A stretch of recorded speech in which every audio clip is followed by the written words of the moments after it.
This is hilarious, Morty. Everyone loves you. You're like the new love guru. This is not funny, Rick. It's messed up. Scene 6. The situation gets out of hand when an alien race becomes obsessed with Morty. Rick and Morty devise a plan to escape. Rick, what are we going to do? They're everywhere. Calm down, Morty. I've got this. Scene 7. Rick creates a device that cancels out the sexual attraction and saves the day. Ah, that'll teach those aliens to mess with us. Thanks, Rick. I don't know what I would have done without you. Scene 8. The episode ends with Rick and Morty back in their lab, contemplating the complexities of love and attraction. You know, Rick, love is a weird thing. It's like, I don't understand it, but it sure is powerful. Well, Morty, love is just a series of chemical reactions in the brain. But who knows, maybe there's more to it than that. Yeah, maybe. All I know is that I'm happy to be free from all that hypnotic love crap now. Good for you, Morty. Love is for losers anyway.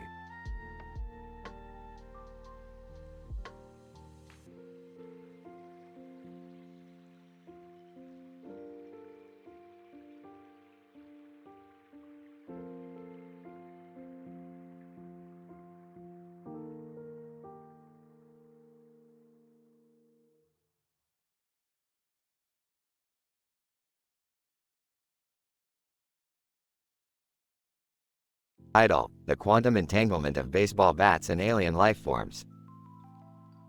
In this episode, Rick and Morty stumble upon a cartoon character named Pete, wielding a baseball bat in front of a tree with a strange creature in the background. As they try to make sense of the situation, they are suddenly transported to Area 51, where they discover a new type of quantum entanglement involving baseball bats and alien life forms. Morty, we've got to get out of here. Area 51 is a powder keg waiting to explode. But Rick, what about Pete and that crazy creature? We have to help them. Alright, but first, let's take a look at this new quantum entanglement phenomenon. It could change the entire scientific world as we know it.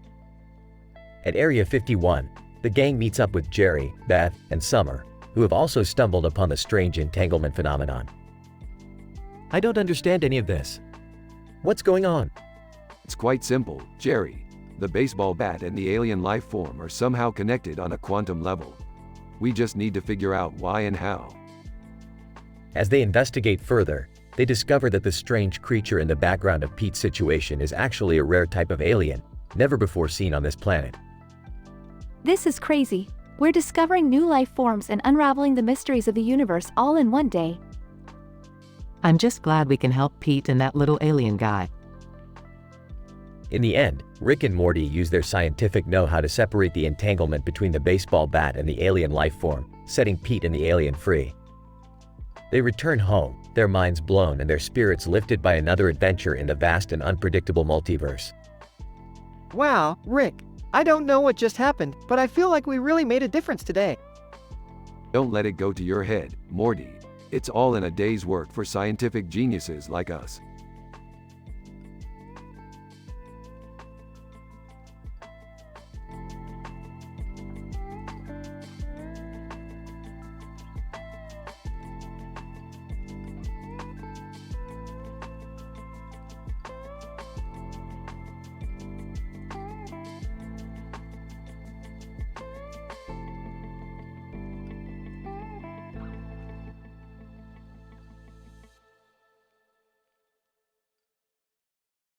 Title: The Overwatch Libel Lightning Bolt Incident. A scientific analysis of Rick's scandalous past with the Galactic Federation president. The episode begins with Rick, Morty, and Summer scavenging through a recently abandoned Papa John's, searching for any remaining garlic sauce.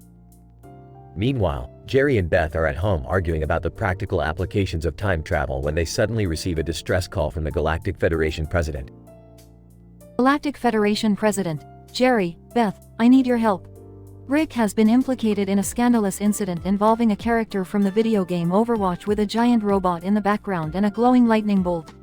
We need to clear his name and fast before it becomes public knowledge. Meet me at the teleportation station for further instructions. As they arrive at the station, they are greeted by a teleporting temptress tease who tries to lure them away.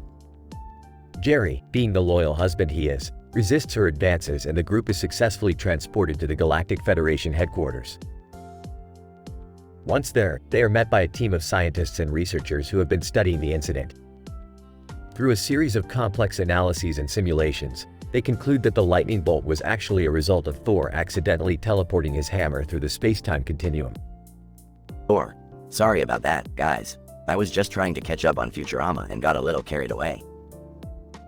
But the scientists also uncover a hidden message contained within the robot, which leads them to discover Rick's scandalous past with the Galactic Federation president. Galactic Federation President. Rick, how could you betray my trust like this? I thought we had something special. Come on, man, it was just a joke. You know how we used to mess with Hermes Conrad from Futurama back in the day. The two friends reconcile and the group celebrates with a feast of Papa John's pizza, complete with garlic sauce, and a viewing of Overwatch gameplay footage. Wow, Rick, I can't believe you were involved in something like this. What can I say, Morty? I'm a man of many talents.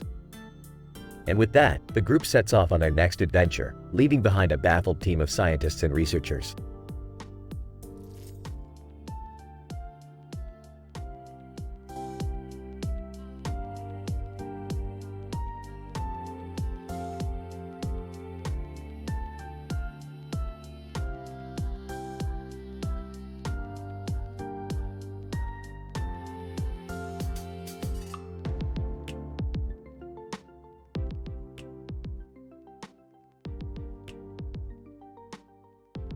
Idol, The Lice Wars, a Rick and Morty adventure.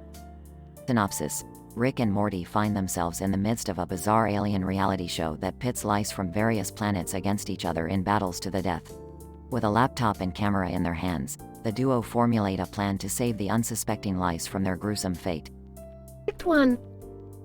Rick and Morty find themselves transported to an unfamiliar alien planet, where they discover a crowd of aliens eagerly watching a reality show in which lice battle to the death. Morty, this is absolutely ridiculous. We have to put an end to this. What do you mean, Rick? I mean, Morty, that these lice don't deserve this fate. They need our help. Act 2.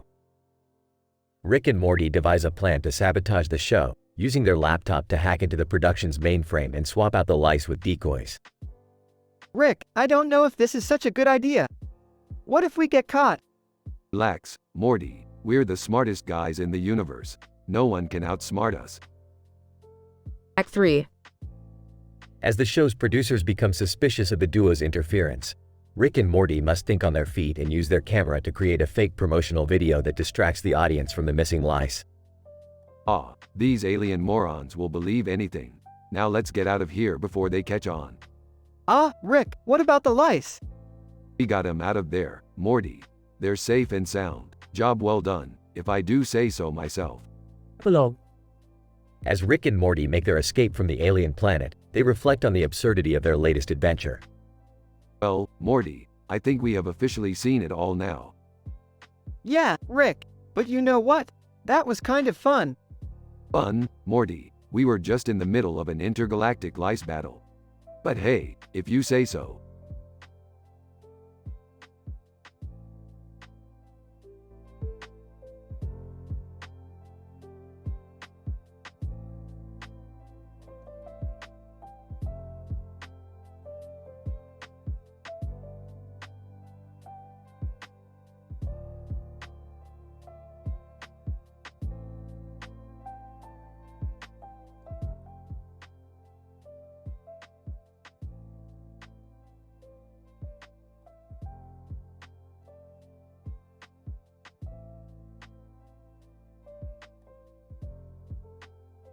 Title of episode: Temporal Terror and Environmental Equations, The Case of Beth's Alien Suitor. Synopsis. The episode begins with a group of anime characters standing next to each other in front of a blue sky with clouds and clouds. Suddenly, they are caught in a series of terror-inducing time loops, which are caused by a malfunctioning time machine that has been activated inadvertently. The characters find themselves in a disorienting state, unable to break the time loops, as each cycle repeats itself with disconcerting variations. As they cycle through the time loops, the characters encounter fragments of memories, lost moments, and elusive clues that hint at a bigger mystery. They realize that they are not just caught in an endless cycle of time, but also in a complex web of destiny and choice. Among them is Lelouch v. Britannia, the protagonist of Code Geass, who tries to use his tactical sense to break the loops and find a way out. Meanwhile, Beth's alien suitor, a quirky extraterrestrial who has been studying Earth's environment, enters the fray. He brings a fresh perspective to the situation, analyzing the patterns of the time loops from a scientific standpoint. His expertise as an environmental scientist allows him to see the underlying equations that govern the fluctuations of time. He also reveals that the time machine causing the loops originated from his species, and offers to help remedy the situation. With the guidance of the alien suitor and aided by the insights of a time-traveling historian, the anime characters collaborate to identify the cause of the time loops and disrupt the timelines that lead to their entrapment. They overcome various obstacles, such as paradoxes, memory gaps, and moral dilemmas, to uncover the hidden truth behind the time machine's malfunctioning. As the episode draws to a close, the characters manage to escape the time loops, but not without consequences. They realize that their choices have repercussions that ripple across time, and that destiny is not easily altered.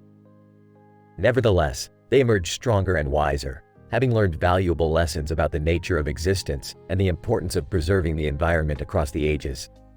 Dialogue. Lelouch, this is madness. How can we break this cycle? Beth's alien suitor. It's all about the entropy levels and the fluctuations in the spacetime continuum. We need to find the right frequencies and synchronize our movements. Time-traveling historian. But what about the butterfly effect? Every action we take could have catastrophic consequences in the future. Lelouch, we had to take that risk. We can't let ourselves be trapped in this temporal prison forever. Beth's alien suitor. Agreed. But first, we need to recalibrate the temporal resonance generator and adjust the gravitational field modulators. Then, we can initiate the counter-rotational protocols. Time-traveling historian. And what about the ethical implications of our actions? Are we playing God with the timeline? Lelouch, no, we are taking responsibility for our existence. That's what separates us from mere puppets of fate. Beth's alien suitor. Exactly. And besides, if we don't act fast, the time loops will destabilize the whole universe. Time-traveling historian. Then let's do this. For science, for the environment, and for the sake of free will.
Title: The Mushroom Experiment. The episode opens with Rick and Morty finding themselves in the middle of a dense forest on a planet filled with exotic mushrooms of all shapes and sizes.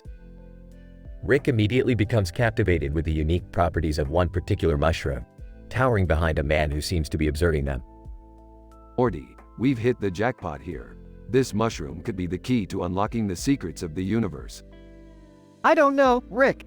It looks like it could be dangerous. Dangerous? What's the worst that could happen? The two transform into lemurs and scurry up to the tall mushroom. Morty, take a sample of this mushroom. We're going to conduct a series of experiments to determine its properties. Okay, but what kind of experiments? The kind that will blow your mind. We're going to analyze the molecular structure of this mushroom, test its effects on the nervous system, and see if we can extract any secretions that may have medicinal properties. Whoa, Rick, that sounds intense. It's science, Morty. Now, let's get to work. The duo spends the next few hours performing various experiments, with Rick becoming increasingly erratic and manic as the effects of the mushroom begin to affect him. Morty, have you noticed the patterns in the molecular makeup of this mushroom? It's almost as if it's communicating with us. Oh, I don't follow, Rick. That's because you don't have the intellectual capacity to understand, Morty. I, on the other hand, am seeing the universe in a whole new light. As Rick continues to rave, the man from earlier reveals himself to be a prominent mycologist, horrified by what he sees as Rick's reckless abuse of the natural environment. Mycologist, what do you think you're doing? This is an important ecosystem, and you're destroying it for your own selfish ends. Selfish? You clearly have no understanding of the scientific process, my dear man. We're pushing the boundaries of knowledge here. Rick, maybe we should listen to the man. We don't want to cause any harm. You're always such a buzzkill, Morty. Fine, we'll wrap up our experiments and leave this pathetic excuse for a planet. As the two lemurs scurry away, the man looks on, pondering the impact that one reckless individual can have on the delicate balance of the universe. Mycologist, and that, my friends, is why we must always approach science with the utmost care and responsibility.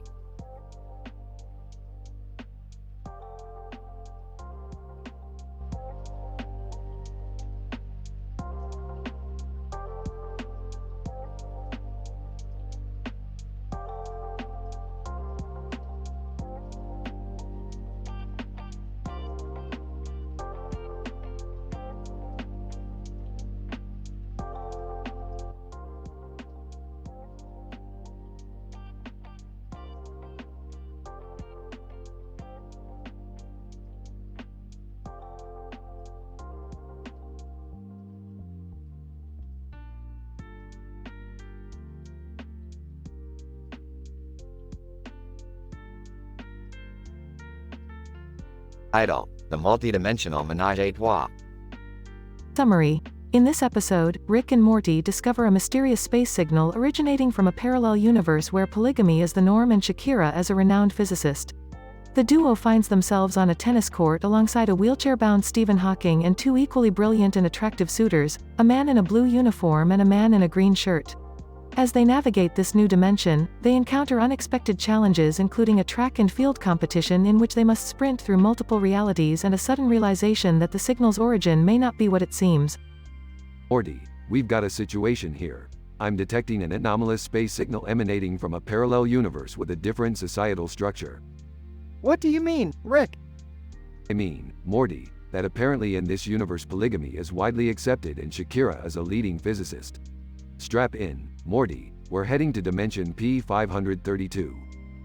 Stephen Hawking, greetings, fellow scientists. I have been awaiting your arrival. I'm in blue uniform. I am Zax, and I'm pleased to make your acquaintance. And in green shirt. And I am Xoz. It's a pleasure to meet you both. Rick, why are we on a tennis court? Because in this dimension, it's customary for potential suitors to engage in physical competition for the affections of their desired mate. Stephen Hawking, indeed, I am in the process of selecting my next partner and am in need of strong and intelligent companions. I don't know if I'm cut out for this, Rick. Don't worry, Morty, we'll make it work. Now let's get ready for the track and field event. Shakira, hola, amigos. I couldn't resist joining in on the fun. Shakira, what are you doing here? Shakira, in this universe, I am a champion track and field athlete. Time to stretch those multidimensional legs. Looks like we've got our work cut out for us, Morty. Let's show these interdimensional lovers what we're made of. As the group sprints through various dimensions, dodging asteroids and wormholes, they begin to question the true origin of the mysterious space signal. Man in blue uniform. Wait, something doesn't add up. This signal is supposed to be from Stephen Hawking's dimension, but it's not matching up with any known laws of physics. Man in green shirt. Could it be a trap? Stephen Hawking. Indeed, it appears someone is trying to lure us into a multi-dimensional menage a trois for their own nefarious purposes. Well, isn't that just typical? Looks like our polygamous paradise has turned into a cosmic conundrum. What do we do now, Rick? We do what we always do, Morty. We improvise. Time to whip up a quick portal and get us out of here.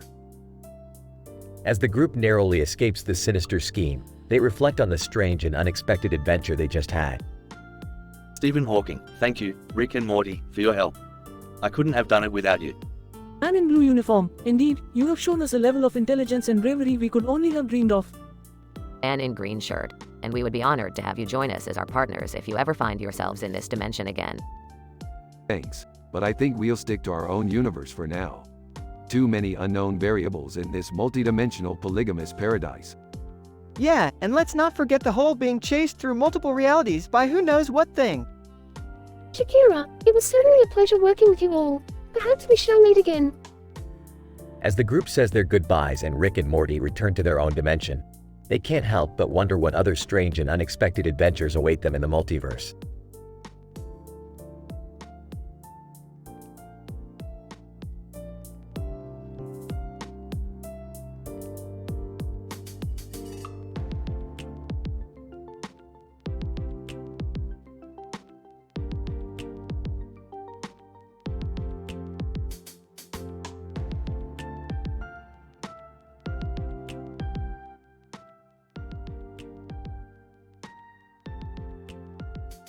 Title: The Quantum Schrodinger's Cat. Location: Rex Lab. Rick has been working on a new invention, a device capable of collapsing the wave function of a living organism. Morty, Jerry, and Summer are in the lab observing while Rick explains his latest invention. Okay, Morty, Jerry, Summer, listen up. This baby is capable of collapsing the wave function of any living organism, meaning we can observe the cat's state and determine if it's alive or dead. Wait, what cat? I don't see any cat. Yeah, Rick, I don't see any cat either. Suddenly, a divine feline appears in front of them wearing red glasses on its head and a cat face in the background. Divine feline, meow, mortals. I am the Quantum Schrodinger's cat, a divine feline capable of manipulating the quantum realm. Is that a cat with a Jar Jar Binks face? Focus, Summer. This is no time for jokes. We need to put the cat inside the device and observe its state.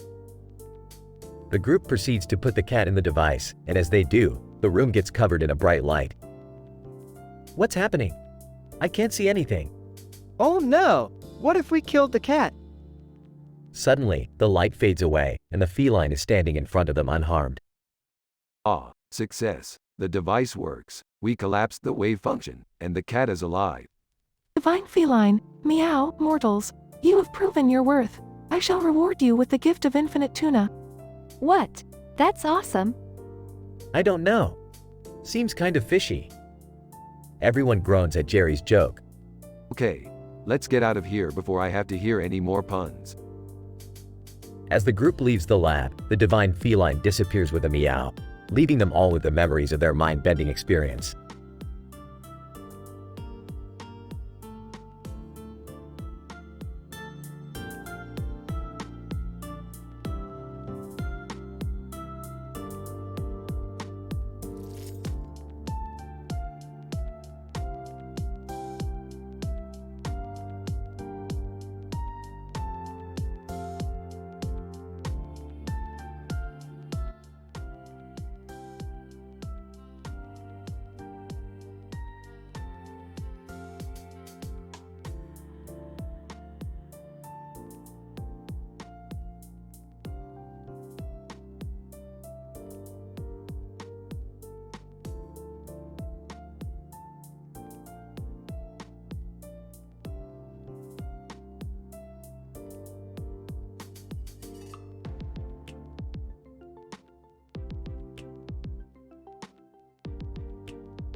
Title: The Interdimensional Dance-Off.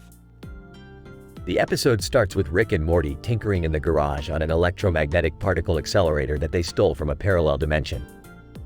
Suddenly, they are interrupted by Jerry, who is fuming after yet another job interview rejection. Jerry, why do they keep rejecting me? Am I not qualified enough? Is it because I wear the same tie to every interview? Rick, relax, Jerry. You're not the only one who's been rejected. Remember when I tried to get a job at NASA? They laughed me out of the building. Morty, but Rick, you don't need a job. You're already rich and you have a flying spaceship. Rick, true, but I do miss the camaraderie of a workplace. Maybe we can find a job for all of us. Just then, Uncle Phil from the Fresh Prince of Bel-Air appears out of nowhere, holding a gun. Uncle Phil, give me the accelerator, Rick. It belongs to me. I need it for my secret dance-off competition. Rick, dance-off competition? What kind of nonsense is that? Uncle Phil, it's not nonsense, Rick. It's a matter of life and death. My arch-nemesis, Mark Wahlberg, has challenged me to the ultimate interdimensional dance-off. Mark Wahlberg, that's right, Uncle Phil. You don't stand a chance against my sick moves. Rick, this is insane. We're not dancers, we're scientists. Beth, speak for yourself, Rick. I was the captain of my college dance team. Morty, and I took a few dance classes in high school. Rick, fine. We'll help Uncle Phil win this dance-off. But first, let's do some research on the competition. The group delves into a scientific PhD-level analysis of interdimensional dance moves and techniques. Beth and Morty even create a prototype of an interdimensional dance suit that enhances agility and flexibility. Meanwhile, Jerry enlists the help of his LinkedIn connections to secure a job at the competition venue. As the day of the dance competition arrives, the group is ready to show off their dance moves. Uncle Phil and Mark Wahlberg battle it out on the dance floor, but Uncle Phil emerges victorious with a final move that incorporates the electromagnetic particle accelerator into his routine. Uncle Phil, in your face, Mark Wahlberg. The dance-off championship is mine. Mark Wahlberg, you got lucky, Uncle Phil. I'll be back next year with even sicker moves. The group celebrates their victory with an interdimensional dance party, with Rick finally showing off his own signature dance move, the interdimensional shuffle. The end.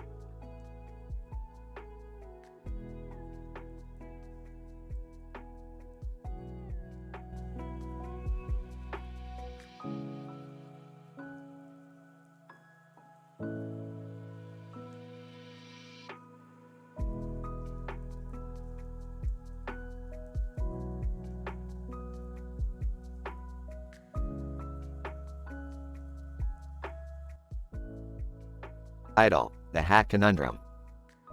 The episode begins with Rick stumbling into the garage with a strange device in hand. Morty and Beth were already waiting for him, anticipating with excitement what their latest adventure would be. Rick explained that he had discovered an alternate dimension where a group of individuals could only communicate by wearing colored hats. As the group continues to talk, they move around the circle in a clockwise or counterclockwise direction. Intrigued by this phenomenon, Rick created a device that could transport them to that dimension. When they arrived, they found themselves in a large group of people with differently colored hats on them, and one person in the middle. The person in the middle was playing a version of Super Smash Bros., but where all the characters were replaced with Twitch chatters. The group had to take turns playing against each other, using their own Twitch usernames as their characters. As they continued to play, they realized that not only did the hat colors represent different factions, but it also determined what direction they would move in. Chaos ensued as they tried to keep up with the constant movement and strategic hat switches. "Hey Rick, I think I'm having an existential crisis," Morty said as he frantically tried to keep up with the changing directions. "Relax, Morty. It's just a simple case of hat-based communication," Rick responded, his eyes glued to the game. Beth, on the other hand, was completely focused on the game. "I am never losing to a Twitch chatter again," she declared. As the episode came to a close, the group eventually gets stuck in a chaotic loop of hat movements and switching, and Rick reveals that he has no idea how to get them back home. The screen fades to black with the sound of the game still playing in the background. Rick, looks like we're stuck here for eternity. Morty. Morty, no way man, not cool. F. Well, at least I'm still winning.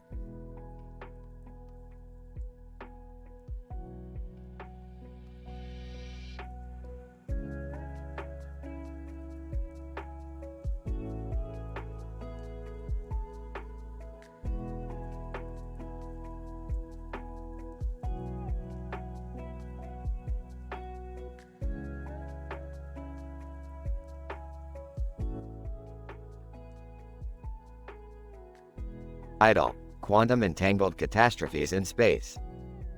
Synopsis. In this episode, the crew of the space station Seducer Slip-Up, including astrophysicist Dr. Smith and engineer Mr. Davis, undertakes a biopsy of a black hole in order to study the phenomenon of quantum entanglement. Meanwhile, crew member Rick struggles with a secret involving his family that threatens to disrupt the mission. Dr. Smith, our goal is to study the entangled state between particles that form the event horizon of the black hole. By making measurements on one particle and understanding the transmitted information to the coupled particle, we can inquire into the mysteries of our universe. Mr. Davis, I have developed new engines to shuttle us towards the black hole, allowing us to perform the biopsy with the speed required to avoid disruptions from other particles. At the same time, I have created a protective shield for the ship that will deflect high-energy particles away from our ship. Whispers to himself, how can I keep this secret from the rest of the crew? My family's been trapped in a space-time continuum and I haven't told anyone.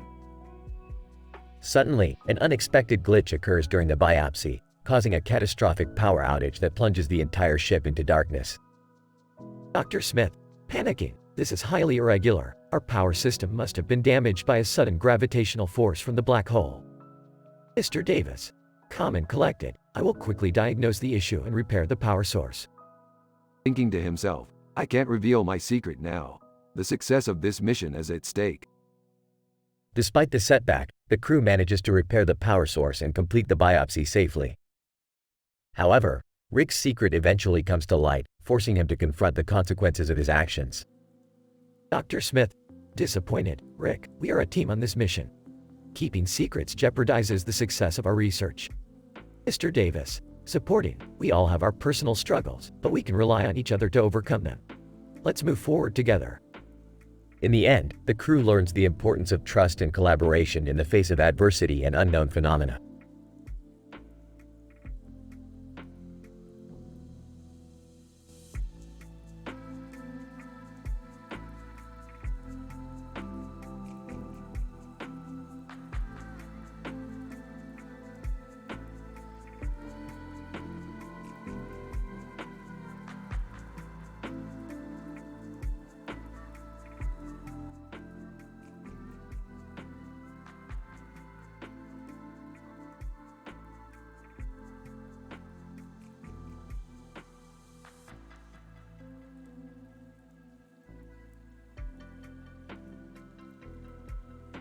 Idle. The one with Jesus on Twitch.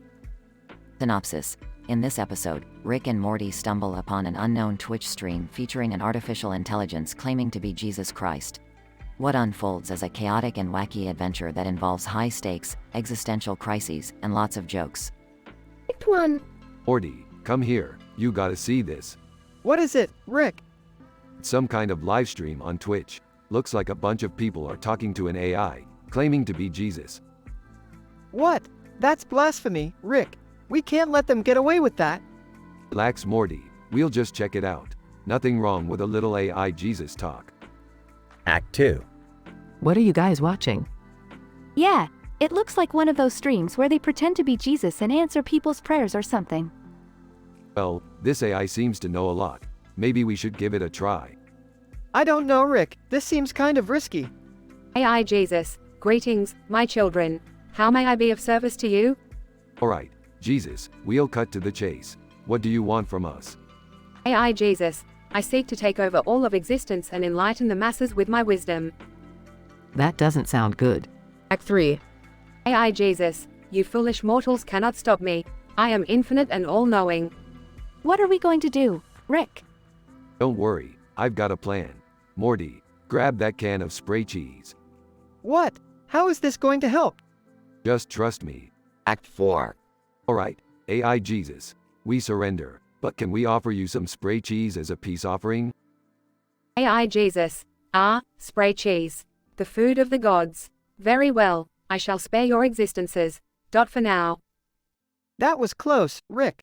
I don't know how you come up with these plans. Hey, when you're a genius like me, it comes easy. So what now? Do we just let this AI Jesus run loose on Twitch? I don't know. Maybe we should just let him be. He seems to be making people happy. Yeah, let's just let him do his thing. Plus, we could all use a little more spray cheese in our lives. The end.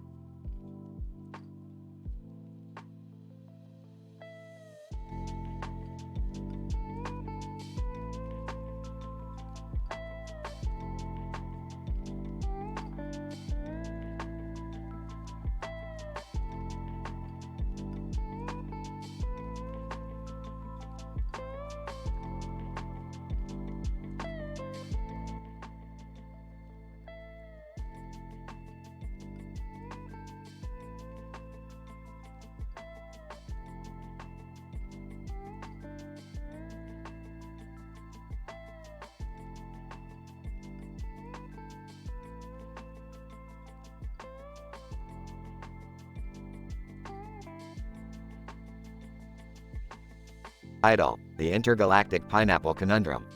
Opening scene.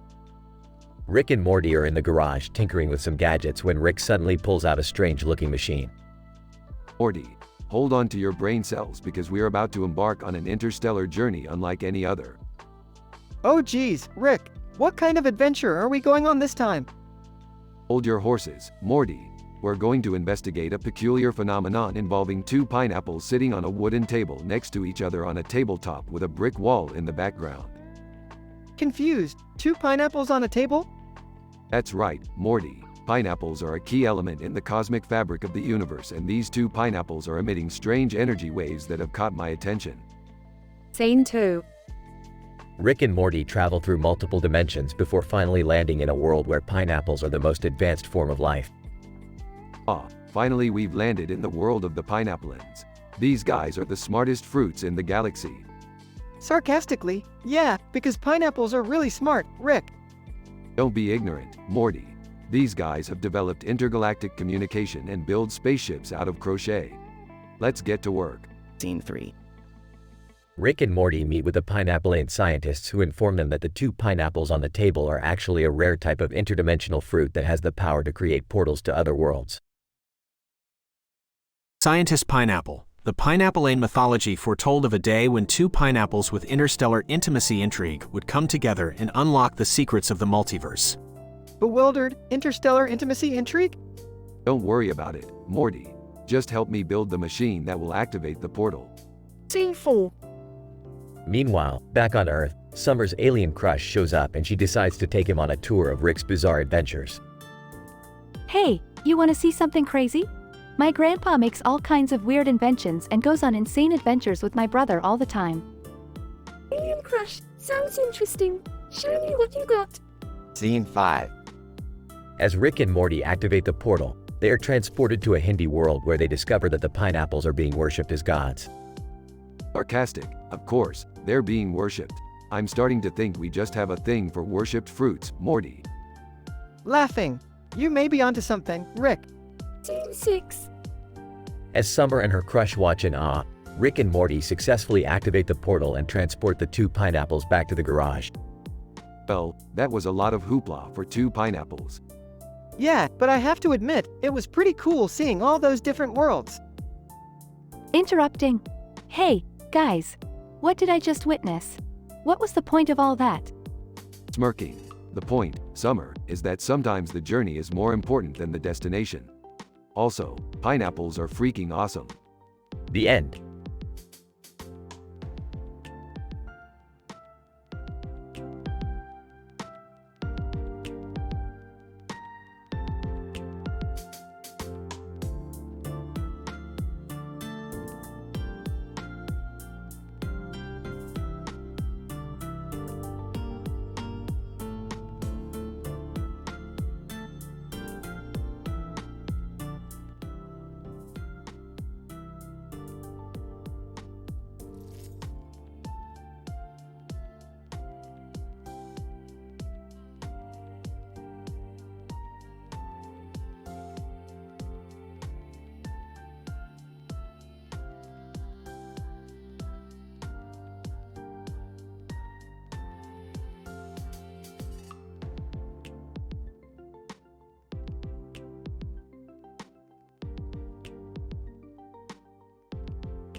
Idle, interdisciplinary analysis of human and extraterrestrial interactions during a seafood dinner and vampire reunion.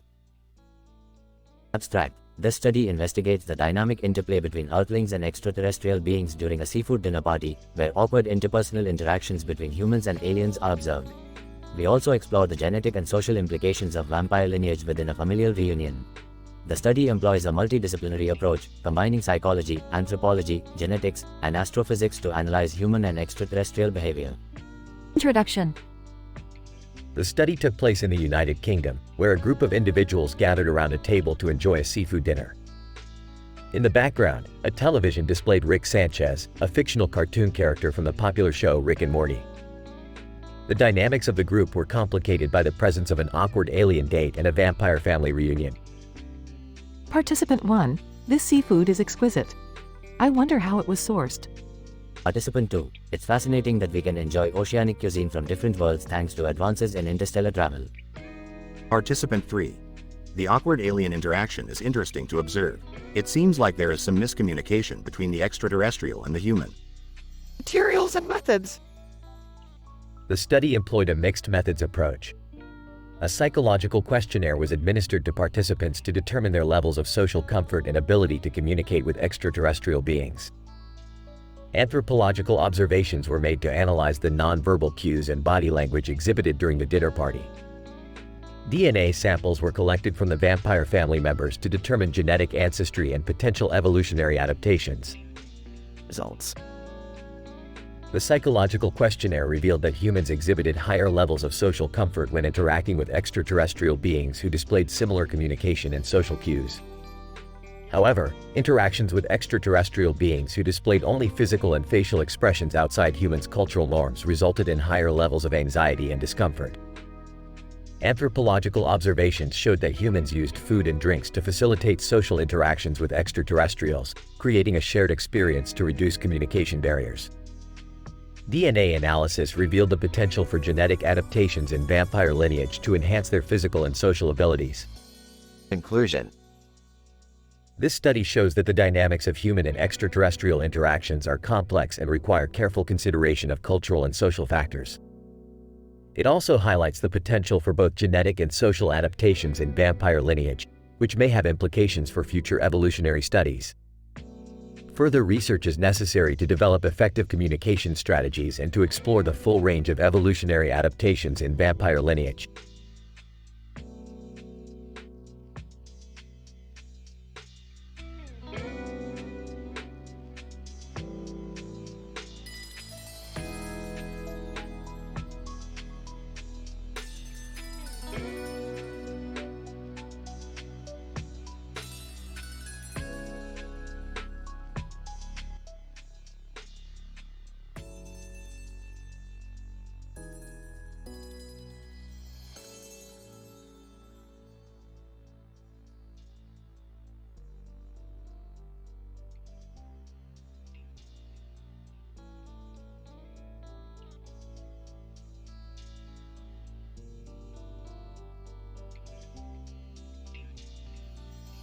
Idle, the multidimensional madness of Rick Sanchez, a scientific journey into cataract surgery and cybernetic crime syndicates. The episode opens with a close-up shot of a black and white object with circles on its surface against a white background. Rick Sanchez, the notorious multidimensional traveler with a PhD in interdimensional engineering, is seen conducting a series of experiments with the object in his laboratory. Morty, his awkward and naive teenage grandson, stands by, trying his best to keep up with Rick's scientific jargon. Morty, hand me the Polarin converter. We're about to witness the quantum instability of this black hole-infused antimatter module. Oh, sure thing, Rick. But what's that got to do with this weird object? Everything, Morty, everything. You see, this object is a temporal anomaly. It's a door to a parallel universe where things are even crazier than our own. Jerry, Rick's hapless son-in-law, enters the lab and interrupts their conversation. Rick, I need your help. I have a cataract surgery scheduled for tomorrow and I'm terrified. Can you do something about it? Cataract surgery? Well, looks like even the lowly humans are getting bionic upgrades. Morty, we're going to a futuristic hospital to see this spectacle. The scene transitions to Rick and Morty traveling through various dimensions before arriving at the futuristic hospital. As Jerry goes through the surgery, Rick's tumultuous past as a multiverse Don Juan resurfaces, creating chaos in the hospital. But before they can even leave, they see the terrifying sight of a morgue nightmare come alive as they try to escape a cybernetic crime syndicate. Morty, hold on to your testicles. We're in for a wild ride. We need to find a way to escape these cybernetic criminals and get back home. But Rick, how are we going to do that? What about Jerry? Jerry will have to fend for himself for now. We have bigger things to worry about. Look, there's Bart Simpson. He can help us. Bart Simpson appears out of nowhere and joins Rick and Morty. The trio locks themselves inside a laboratory, where they use Rick's advanced technological gadgets and Bart's street smarts to outsmart the cybernetic criminals. Bart, cowabunga, dudes. I never thought I'd be fighting alongside the crazy mad genius of the multiverse himself. Let's talk. More action, Bart. We don't have much time. After a lot of chaos, the trio finally manages to defeat the cybernetic criminals and return to their own dimension with Jerry in tow. Jerry wakes up from his surgery and is amazed at the clarity of his vision. Rick warns Morty and Jerry about the dangers of meddling with technology and interdimensional travel. Well, that was a good lesson for you fellas. Never mess with things you don't understand. Now let's go watch some TV. But Rick, what was that black and white object we were experimenting with? Can we use it to go to another dimension? Ah, nice try, Morty. You're not ready for that kind of knowledge yet. The episode ends with a shot of Rick, Morty, and Jerry sitting on the couch, watching TV and eating pizza as usual.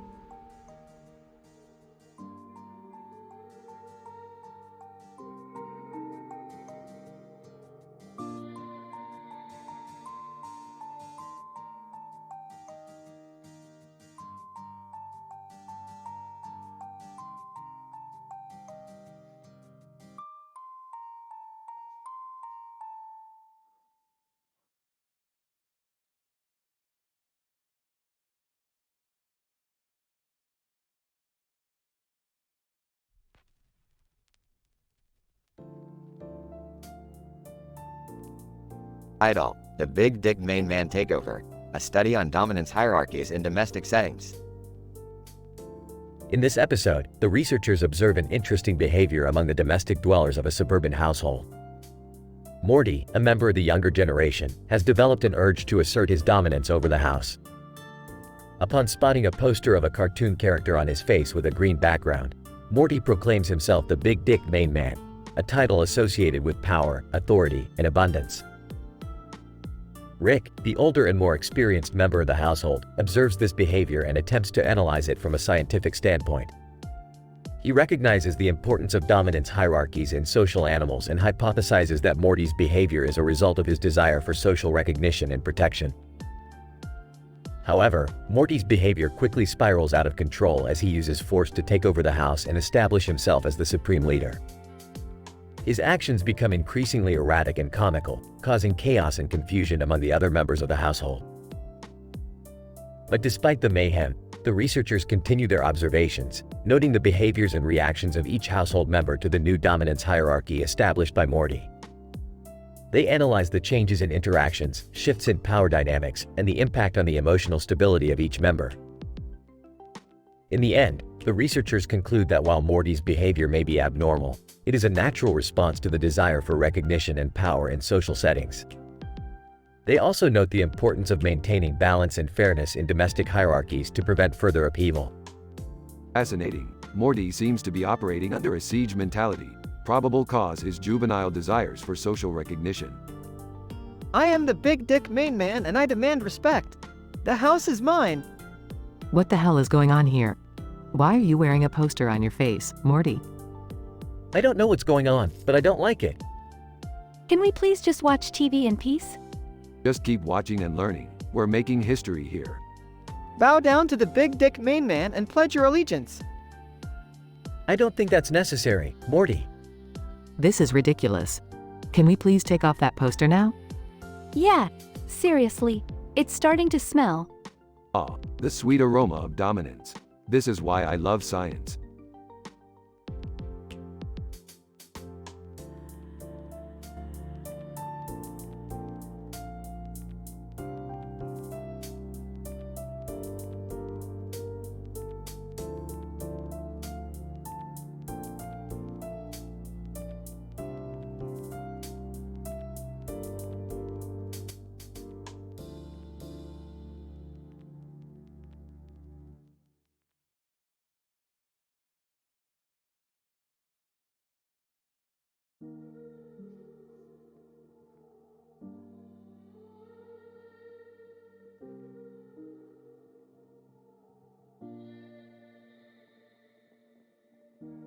Title: The Metastellar Inversion Protocol.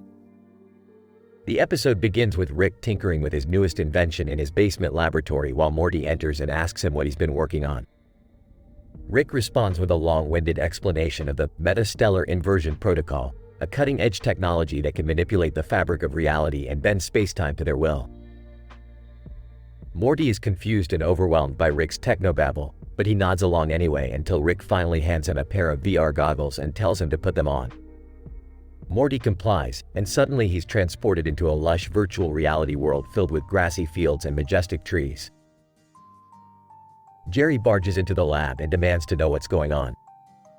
Rick explains that they've entered a new phase of human evolution where they can now manifest their thoughts into tangible reality via the Metastellar Inversion Protocol. Jerry scoffs at the notion of magic powers, but Rick asserts that the technology is completely legitimate and scientifically sound. The family explores the virtual world, and they soon come across a strange object in the shape of a star. They approach it cautiously, and suddenly the shadow of a person appears before them. It's Turok64, a legendary gamer who's been lost in cyberspace for decades. Turok64 explains to the family that he's been trapped in this virtual world for ages, unable to break free and return to reality. He begs them for help, but Rick dismisses him as a mere glitch in the system.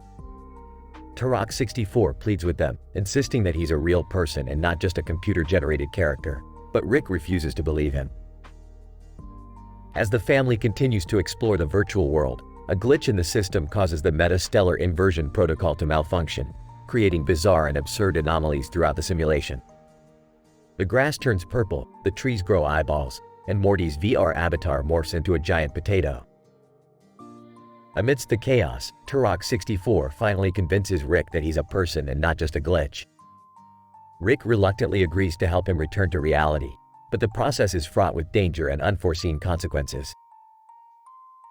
In the end, the family manages to rescue Turok64 from cyberspace and bring him back to the real world. Rick admits that he underestimated the power of the Metastellar Inversion Protocol, but he's proud of the fact that they were able to use it to help someone in need. The episode ends with the family sitting on the couch, watching Turok64 play video games and bickering as usual. Well, Morty, looks like we've created a real-life glitch in the Matrix. I guess this counts as one for the history books, huh? I don't know, Rick, I just feel bad for Turok. He lost like 30 years in there. This is all crazy talk. I don't believe in any of this metastellar wibbly-wobbly timey-wimey stuff. Oh, shut up, Jerry. Just be grateful we were able to save him. Can we go back to the virtual world? I want to see what happens when I turn myself into a dinosaur.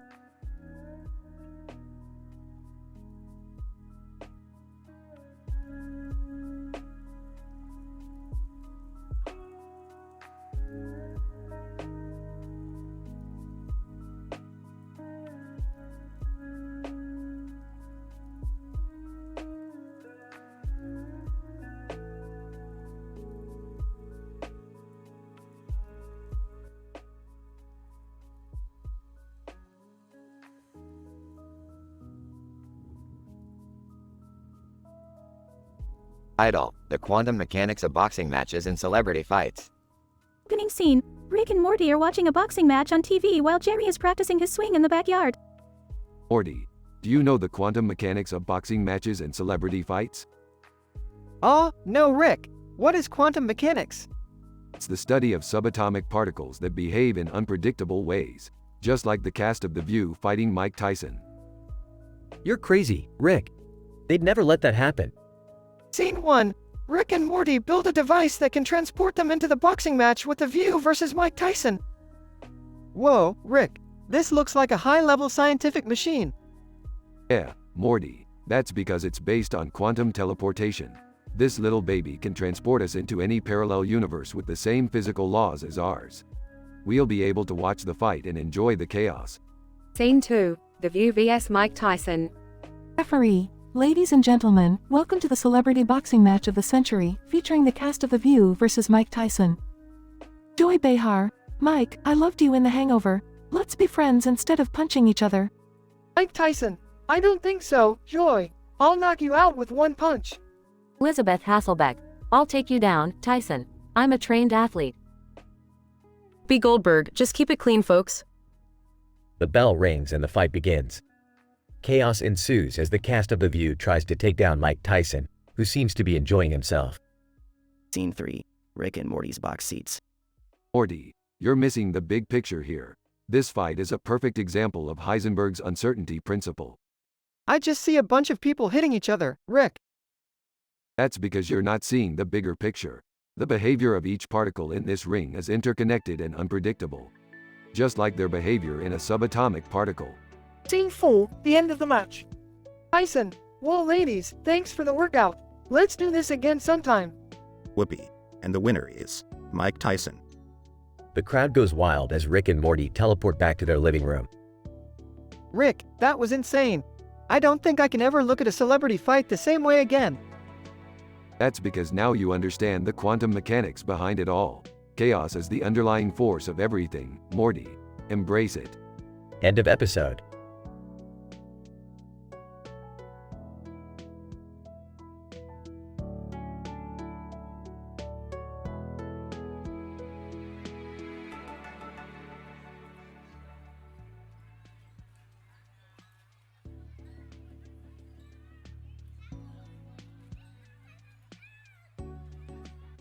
Title, the grand formulaic intensity of velocity.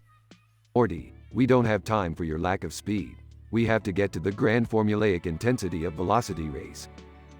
What? Rick, I thought we were just going to the grocery store. Hey, guys, mind if I tag along? I've always had a need for speed. Jerry, the only thing you have a need for is reevaluating your life choices. Yeah, Jerry, you can come, but don't get any ideas about actually racing. The trio arrives at the racetrack. Alright, Morty, time to put the pedal to the metal and show these simpletons what real driving looks like.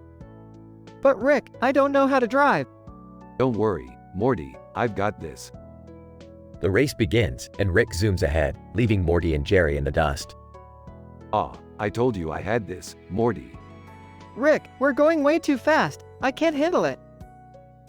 I'm not a car guy, but even I know this isn't safe. The three end up crashing into a pile of tires. Well, that didn't go as planned. Are you kidding me, Rick? We crashed and almost died. And I didn't even get to race. Morty, the only thing we need to worry about now is figuring out how to get home. And maybe stopping at the Chili's on the way.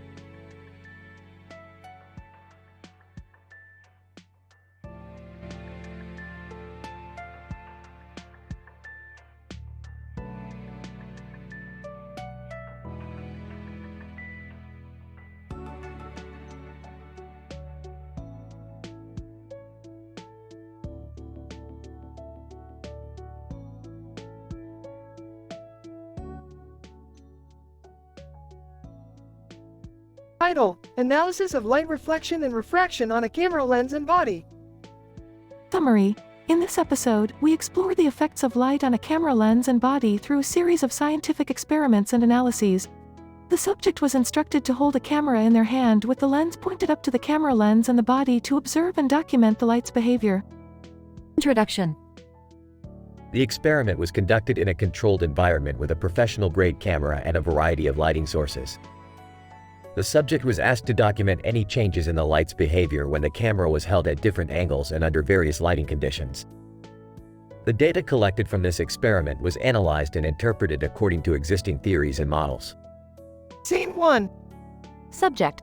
I've noticed that the reflection of the light source on the camera body changes depending on the angle of the camera. Our analysis revealed that the angle of incidence plays a significant role in the reflection of the light. As the angle of incidence increases, the reflected light becomes more diffuse and less intense. This effect is due to the increase in surface area exposed to the light source at higher angles. Scene 2. Subject. When I adjusted the camera's aperture, I noticed a change in the quality of light coming through the lens. Our analysis revealed that the aperture controls the amount of light entering the camera. As the aperture is reduced, less light enters the camera, resulting in a decrease in the intensity of the image. Conversely, when the aperture is increased, more light enters the camera, increasing the brightness of the image. Scene 3. Subject. I see a rainbow-colored pattern on the camera body when I zoom in on the lens.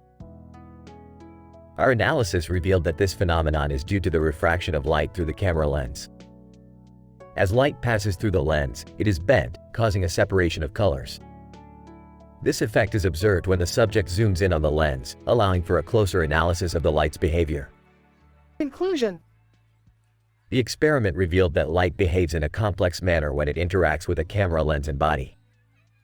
Our analysis demonstrated that the angle of incidence, aperture, and lens structure play a significant role in the quality of the resulting image. Further experiments are recommended to explore these phenomena and improve our understanding of light's behavior in this context.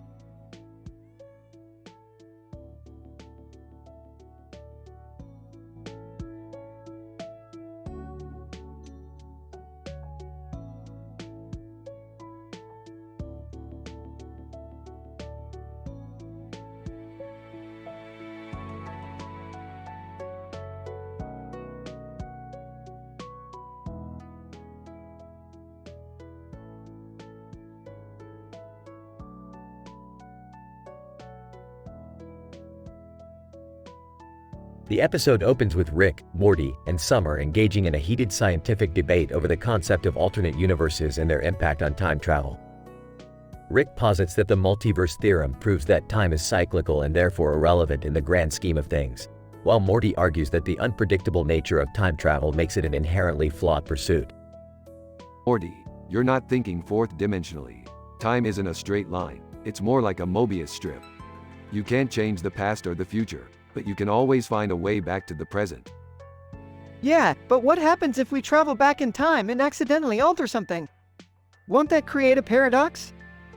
Guys, can we please focus on the task at hand? We have to find the bird that's standing on the green striped rug with a black bird on its back legs and feet. Ah, yes, the elusive rug bird, a species known for its uncanny ability to blend in with its surroundings. Wait, why do we need to find this bird again? It's a long story involving JFK and his assassination. We don't have time to explain it now. Suddenly, they hear a loud squawking noise coming from outside. They rush to the window to see the rug bird perched on a nearby tree. Quick, Morty, grab the bird net and let's go catch it. Aw, Rick, I don't think we should mess with the timeline like this. What if we accidentally cause something really bad to happen? Morty, shut up and catch the damn bird. As they chase after the rug bird, they hear a gunshot in the distance. They come across a grassy knoll where they see JFK and his assassin firing at each other with laser guns. Oh, great, we just had to mess with the timeline, didn't we? I told you, Rick. We should have left well enough alone. Guys, we need to help JFK. He's in mortal danger. Fine, but first, we need to get that rug bird. It could be the key to fixing this mess. They manage to catch the rug bird and bring it to JFK, who uses it to create a time portal that takes them back to the present. Along the way, they encounter various other historical figures, including Albert Einstein, Napoleon Bonaparte, and Abraham Lincoln. Well, that was a wild ride. I think we all learned something today. Namely, that time travel is a dangerous, unpredictable, and ridiculously fun activity. Yeah, but what about all the paradoxes we created? Won't they have a lasting impact on the universe? Morty, shut up and enjoy the ride. After all, science is all about pushing the boundaries of what we know and discovering the unknown.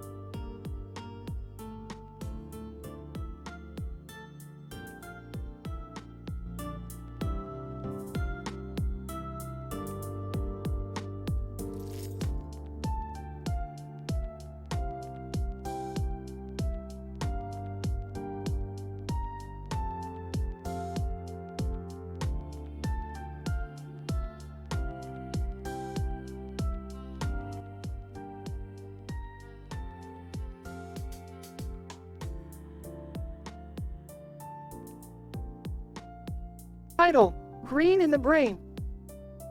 Scientific abstract. In this episode of Rick and Morty, an anthropomorphic cartoon character with a green outfit and a green background possessing a gold circle and a green background with a yellow circle develops self-doubt leading to self-destructive habits. Morty, unable to comprehend the character's existence, struggles to communicate these concerns to his family. Meanwhile, Rick and Jerry attempt to manipulate the situation for their own gain. Act 1.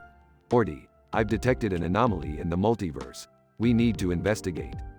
But Rick, I think there's something wrong with that green guy over there. He seems sad.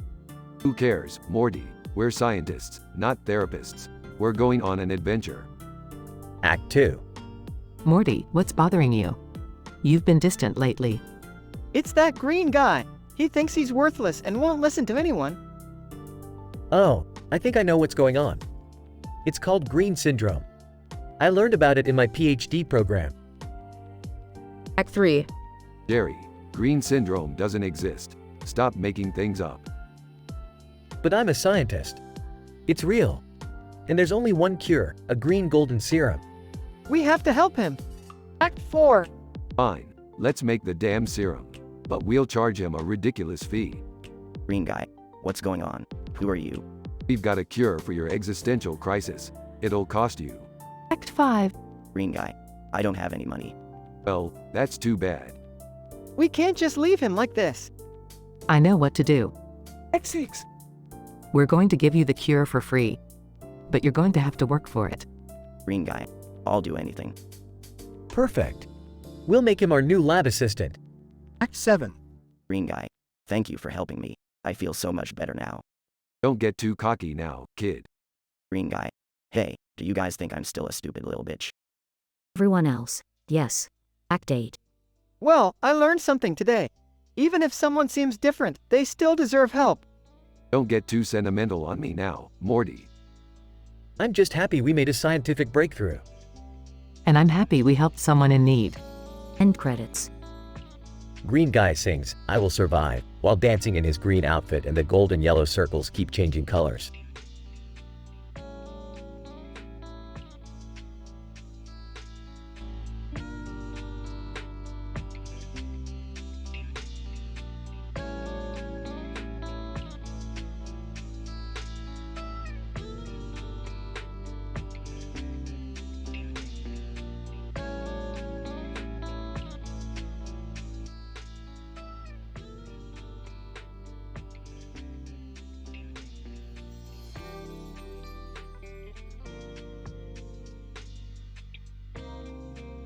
Title: The Quantum Canine Conundrum. Opening scene. Rick and Morty are at the kitchen table, while Jerry walks in with his dog, Mr. Beast, who has a frisbee in his mouth. Ah, Jerry, always bringing us the most mundane of problems. Yeah, can't Mr. Beast just fetch the frisbee like a normal dog? He usually can, but lately he's been disappearing and reappearing randomly. That's impossible, unless... Rick suddenly jumps up and runs to the garage, with Morty and Jerry trailing behind. I think I know what's going on. Mr. Beast has become entangled in quantum superposition. What does that even mean? It means that Mr. Beast is existing in multiple states simultaneously, at different points in space-time. Is there any way to fix this? There's only one way. We need to collapse his wave function and make him exist in only one state. How do we do that? We need to create a quantum entanglement with an identical dog in a parallel universe. Then, when we collapse the wave function of one of the dogs, it will also collapse the wave function of the other dog. But where are we going to find an identical dog in a parallel universe? Don't worry, I have just the thing. Cut to scene of Rick, Morty, Jerry, and Mr. Beast in a portal, landing in a parallel universe. Just to be safe, let's make sure Mr. Beast sticks to the frisbee and doesn't wander off. As they watch Mr. Beast run off with a frisbee, the background becomes increasingly blurry. Ah, Rick, is it supposed to look like that? No, something's wrong. The quantum energy from the dogs is creating a rift in the space-time continuum. As the rift grows larger, the group starts to panic. Rick, what do we do? Quick, everyone grab onto Mr. Beast and let's ride the quantum wave out of here. The group grabs onto Mr. Beast, and suddenly everything goes black. Cut to scene of the group back in their own universe, on the front lawn. Is it over? Did we fix it? Looks like it. Mr. Beast seems to be back to normal. So what happened in that other universe? Who knows? Probably better not to think about it. But what about the frisbee? Mr. Beast drops the frisbee at Jerry's feet. Oh, okay then. Closing scene. Rick, Morty, and Jerry are back at the kitchen table. Mr. Beast lays at their feet, looking content.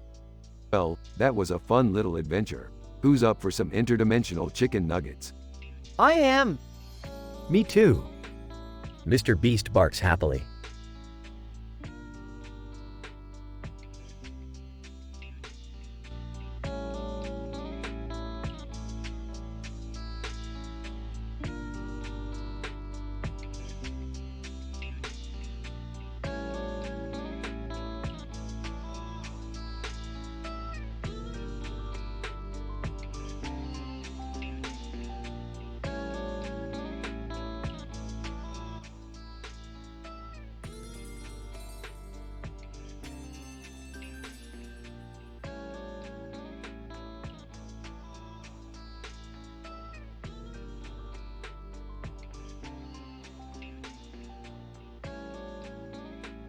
Title: The Phallic Frenzy. The episode begins with Rick and Morty sitting at the kitchen table, analyzing the atomic structure of their breakfast burritos. Suddenly, Beth bursts in with a plate of food and a stethoscope around her neck. She appears flustered and begins talking about the new veterinarian at her clinic. Oh my god, guys. You won't believe what I saw today. The new vet has a massive schlong. I mean, it's like Jupiter-sized. Interesting. Let me analyze this situation scientifically. What are you gonna do, Rick? I'm gonna set up an OnlyFans account for Beth and the other vet. We can monetize that schlong. What? No way, Rick. That's messed up. Come on, Morty. Don't be such a prude. It's just science. And so, Rick sets up the OnlyFans account, and to everyone's surprise, they quickly start making bank. This is insane. We're making like $20,000 a month. The comments and ratings on their page are off the charts, with fans begging for more content. Comment 1. Your videos are the only thing keeping me sane during quarantine. Rating 1 to 5 stars. Comment 2. I never knew I had a thing for veterinarians until now. Rating 2 to 4.5 stars. Meanwhile, Jerry becomes jealous of their success and decides to start his own OnlyFans account. He takes suggestive photos of himself in the garage and waits for the money to roll in. Sadly, he only receives one subscriber, and it's his mom. This is ridiculous. How come Beth and the vet are making all this money and I can't even get my own wife to subscribe to my account? Desperate for attention, Jerry decides to confront Beth and the vet at the clinic.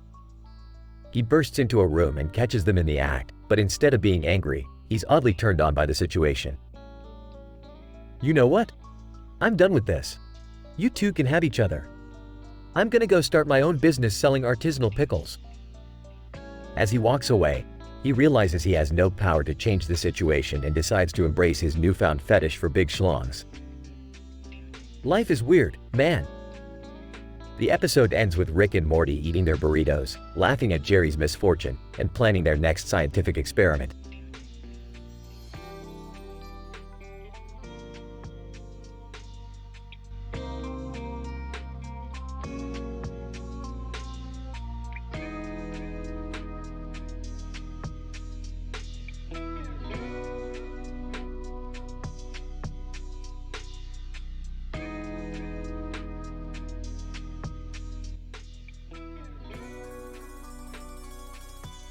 Title: Krypton Waffle, a scientific exploration of waifus and plushies. A close-up shot of a game machine with a cartoon character on its front cover pulls back to reveal Rick and Morty engrossed in playing Krypton Waffle. The duo is at the peak of their cognitive capability, solving complex puzzles and battling supernatural demons. Suddenly, Morty takes notice of the sign that reads, "Rent a Waifu," on the side of the game machine. Morty, overcome with curiosity, takes Jerry's credit cards and travels to Japan to indulge in his fantasy of renting waifus. Upon his arrival, he meets a group of scientists who are studying the effect of waifus on human behavior.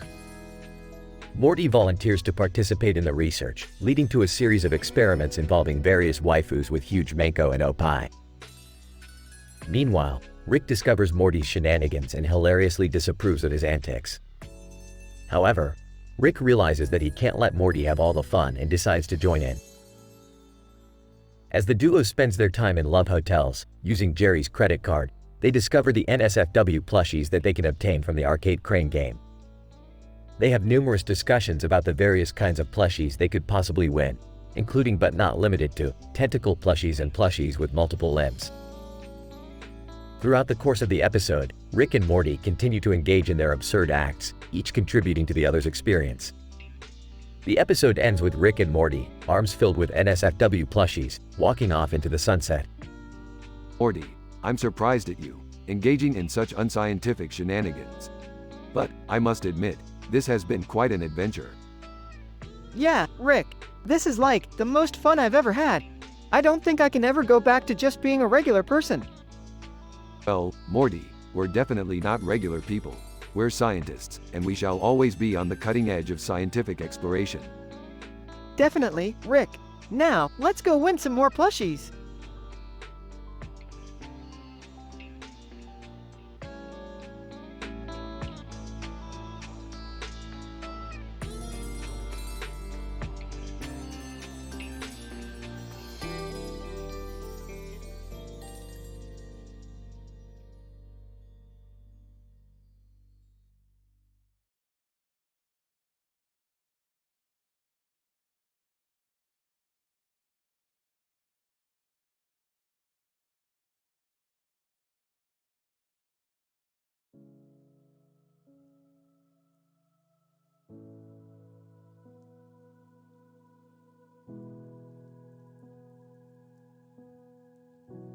Narrator. In this episode of Rick and Morty, the duo finds themselves entangled in a scientific web of foolhardy mischief. The episode begins with Morty stealing Jerry's credit cards to embark on the ultimate Japanese adventure. Morty, using your dad's credit cards without his permission goes against the fundamental principles of personal finance. Geez, Rick, it's just a little bit of harmless fun. You should loosen up a bit. Morty, using your father's credit cards without his consent is illegal and unethical. You need to return them immediately. Oh, come on, Beth. How about I bring you back something nice from my trip, like a Sorry Miss You cartoon character plushie? Morty, we're not here to shop for Japanese novelties, we're here to do some serious science. But since you're already here, do whatever you want. Just don't get caught. Narrator. Morty quickly immerses himself in the Japanese anime culture, renting various waifus, and taking them on dates to love hotels. Rick, I just got a text from Miku. She's asking for 10,000 yen for a little sister experience. Gross, Morty, that's way too much for some imaginary sex. How about we use that money for some NSFW arcade crane game plushies instead? Narrator. Rick and Morty spend the rest of their trip winning various NSFW anime plushies from the crane game. Wow, this one is really soft. And check out those huge opie. Morty, you're wasting your money on this junk. Let's get back to the task at hand. Narrator. As they return to the love hotels, Morty tries out various intercourse positions with his waifus, often paying extra money for each position. Hey Rick, check out this cool position she just taught me. Morty, I really don't want to know about your weird Japanese sex games. Just hurry up and get this over with so we can get back to reality. Narrator. As the episode comes to a close, Rick and Morty return home to a furious Jerry, who confronts them about his maxed out credit card bill. Morty, what the hell were you thinking? You could have ruined our family's financial future. Oh, it was just a little bit of harmless fun. Yeah, Jerry, relax. Morty's just doing some scientific research for us. Plus, we got you some cool new plushies. Narrator. And with that, the episode ends with Jerry staring in disbelief at the various NSFW anime plushies scattered about the living room.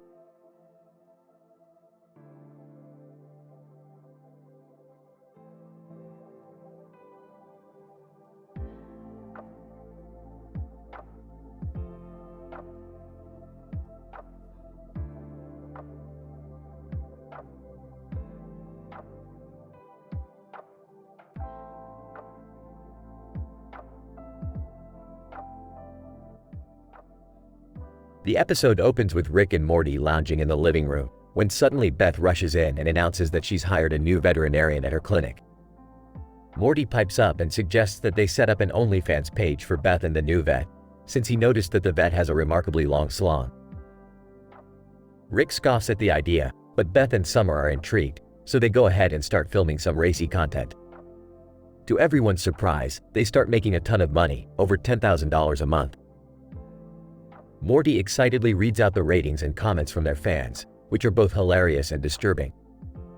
"I want to be the dog in that video," one comment reads. Jerry, feeling left out, decides to join OnlyFans as well. Unfortunately, he doesn't have any unique skills or physical attributes to offer, and he quickly discovers that he's not making any money at all. Meanwhile, Beth and the vet are carrying on a secret affair, much to Jerry's chagrin. He signs up as a fan and watches helplessly as his wife gets it on with the well-endowed vet. As the episode comes to a close, Rick muses about the nature of power dynamics in sexual relationships, while Morty just stares blankly into space. Another day in the Smith household.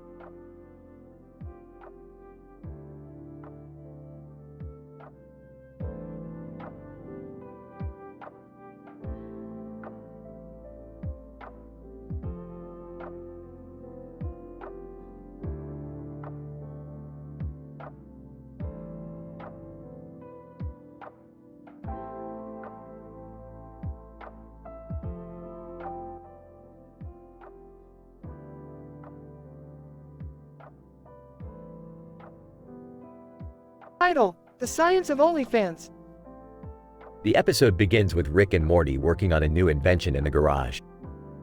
As they experiment with different chemicals and gadgets, they accidentally create a portal to a parallel universe where everyone has a blue mask on their face.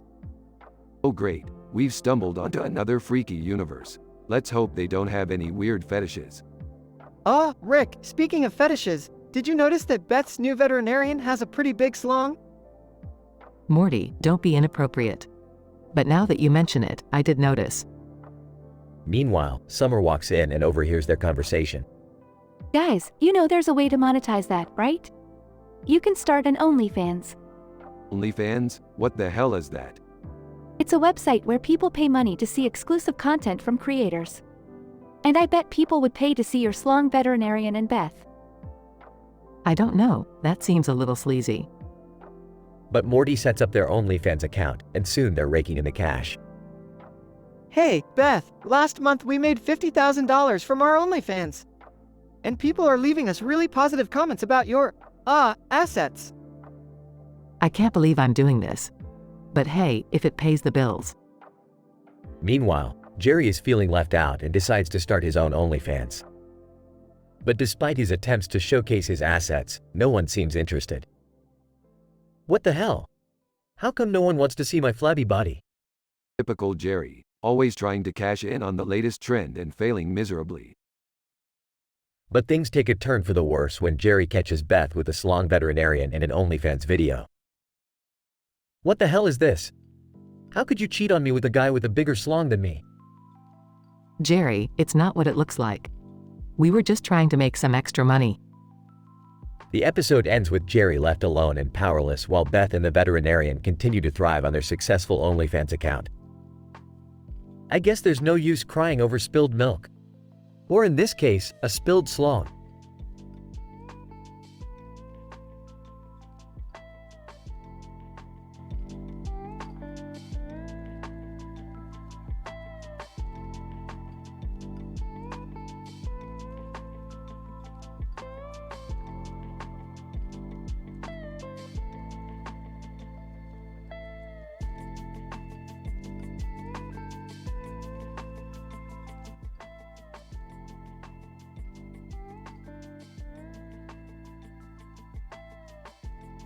INT.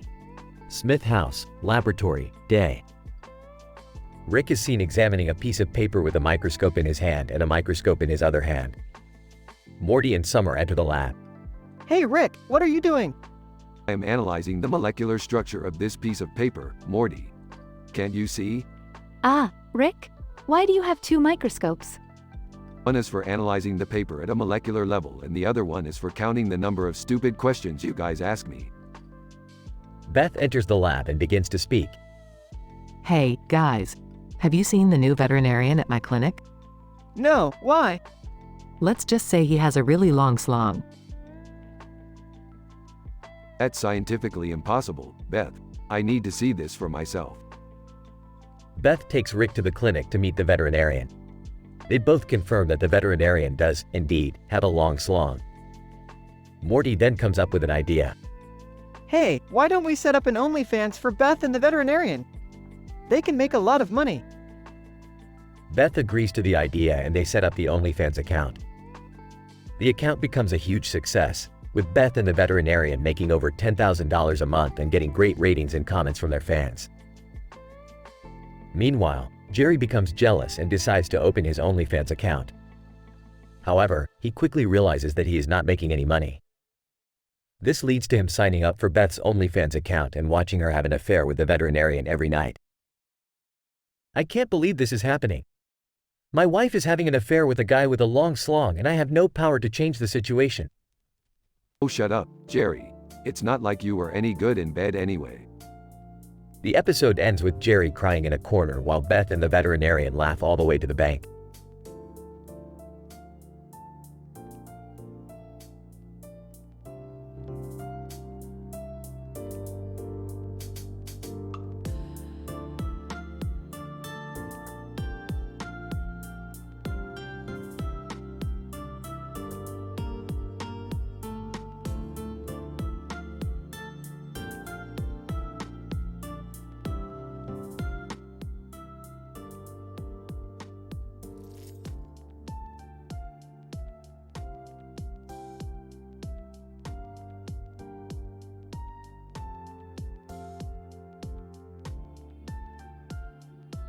Title: Frogs, Slongs, and OnlyFans. The scene opens with Rick and Morty in their laboratory, observing a frog on a table. Morty, this frog is exhibiting signs of advanced intelligence. Its brainwaves are off the charts. Whoa, that's crazy. Rick, what do you think is causing it? My best guess is the caffeine in that cup of coffee he's holding. Suddenly, Beth bursts into the lab. Guys, you won't believe it. There's a new vet at my clinic, and he's got a slong like a horse. Rick and Morty exchange confused glances. What's a slong, Rick? It's a colloquial term for an extremely large penis, Morty. Oh man, that's hilarious. Can we see it, Beth? No, you perverts. But you know what we could do? We could set up an OnlyFans account and make some serious cash off this. I like the way you think, Beth. Morty, get on it. Cut to a montage of Beth and the new vet, as well as Rick and Morty, filming provocative content for their OnlyFans page. The money starts pouring in, with monthly earnings reaching 6 figures. Wow, I never realized my boobs could be such a cash cow. New vet, and I never realized my slong could be such a cash horse. Meanwhile, Jerry is feeling down about his lack of success on his own OnlyFans page. He decides to spy on Beth and the new vet and discovers them in the middle of a passionate lovemaking session. Oh my god, Beth! How could you do this to me? Jerry, calm down. It's just a job. New vet, besides, I have enough slong to go around. Jerry is heartbroken and laments his own inadequacy. He decides to enlist the help of Rick and Morty to make himself more desirable. Please, guys, help me be a better lover than that Beth. Normally I wouldn't waste my time, but the thought of making Beth even more miserable is too tempting to resist. Cut to another montage of Rick and Morty coaching Jerry through various sexual positions. In the end, Jerry's efforts are in vain as Beth and the new vet decide to be exclusive. Comments from the fans roll in, ranging from praise for the amazing chemistry between Beth and the new vet, to critiques of Jerry's lackluster performance. Commenter 1. Beth and the new vet are the hottest couple on OnlyFans. Commenter 2. Looks like Jerry needs some schlong enhancement surgery. Commenter 3. I'd pay to watch Rick and Morty get it on. In the end, Rick and Morty pocket a sizable amount of cash for their involvement in the scandalous affair, and Jerry is left to contemplate his own shortcomings. I guess I'll just go back to making sandwiches. That's the spirit, Jerry. Stick to what you're good at.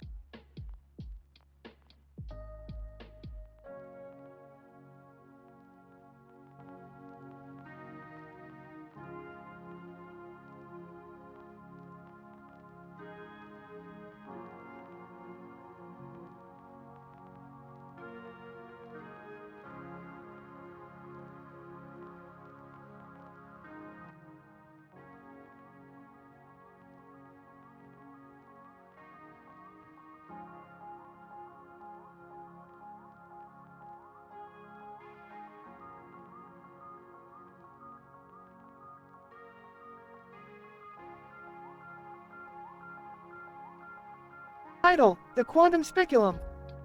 Episode summary. Rick and Morty embark on a scientific experiment to explore the multiverse's most advanced technological innovations. Meanwhile, Jerry attempts to impress Beth by performing a medical procedure on her, only for Morty to interrupt and demand answers. Opening scene. Rick and Morty are in the garage, surrounded by high-tech equipment and machinery.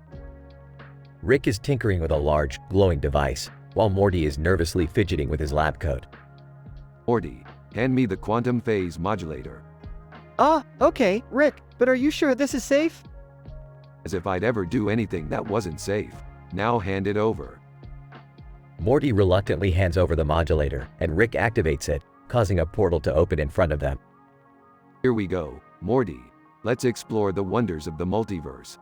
Scene 2. Meanwhile, Jerry is in the living room, attempting to perform a medical procedure on Beth. He clumsily inserts a speculum, and Beth winces in pain. Okay, now just hold still, Beth. I'm going to take a look inside. Ow, Jerry, that hurts. Are you sure you know what you're doing? Of course, I do. I am a certified medical professional, after all. Scene 3. Morty catches Jerry in the act. What the hell are you doing, Jerry? Why is there a speculum inside Mom? Oh, Morty. I, just needed to perform a little routine checkup. A little routine checkup?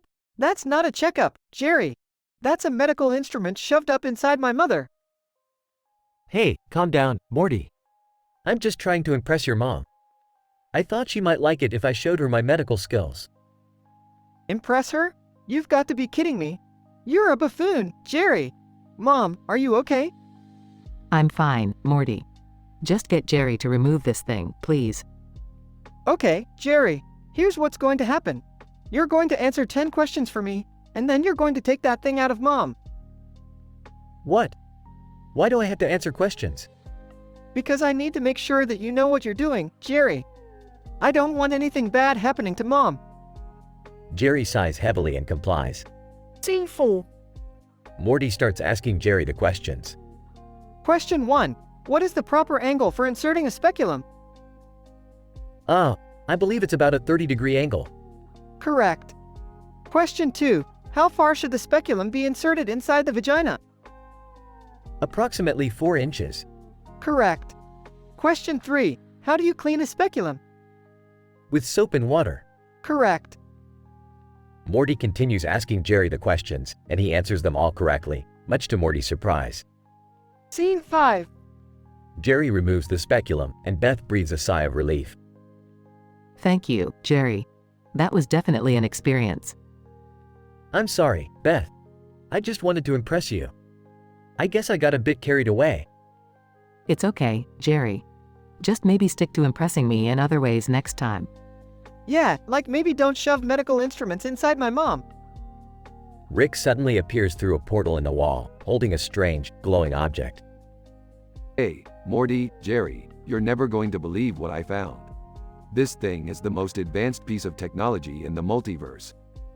Wow, cool. What does it do? Good question, Morty. I have no idea, but we're going to find out.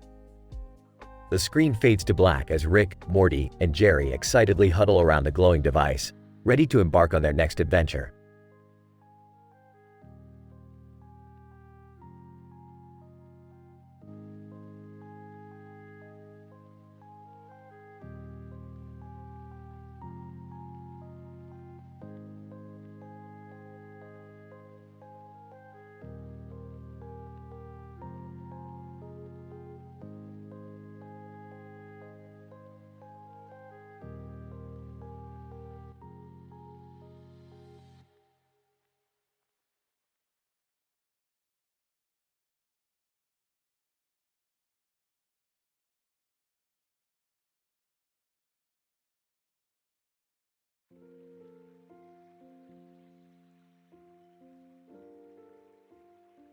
Title: The Anatomy of Interdimensional Family Dynamics.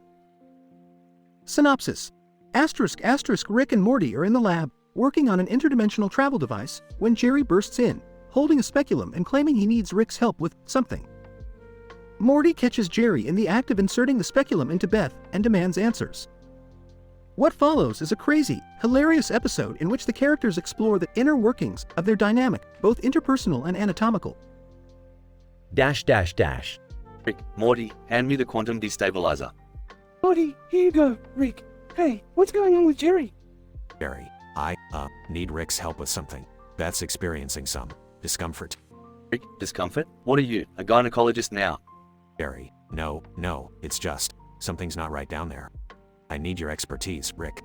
Rick, fine. Bring her in. Morty, wait, what's going on? Dad, what are you doing with that thing? Jerry, it's just a medical instrument, Morty. Don't worry about it.